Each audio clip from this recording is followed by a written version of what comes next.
So I was involved with a bunch of other people on a public campaign to get public monies committed to build a road for Shoal Lake 40 First Nation from their location to the Trans-Canada Highway.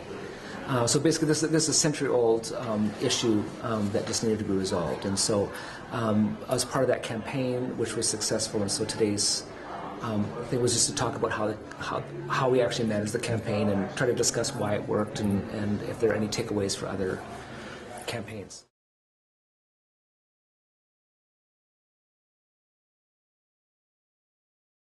I think one of the reasons why it worked was there were so many people that had resources to bring to the table and were willing to sort of contribute to the pot. And together, with all the collective wisdom and the collective sort of social resources and assets that we had, there was quite a bit there to work with. I think one of the key things early in the campaign was we decided that we couldn't get everybody, so let's actually focus on the people we have access to. So in a sense, reducing the scope actually made it more efficacious. If that makes sense. Mm-hmm. So not only reducing the scope of who we were trying to get in touch with, but even what we wanted to get accomplished. We kept it to something accomplishable, okay.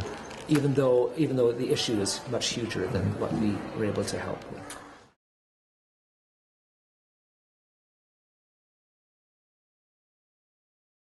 If you haven't got something that actually flourishes others, if it's really about you, then you have to have a lot of advertising, know how to make something really work.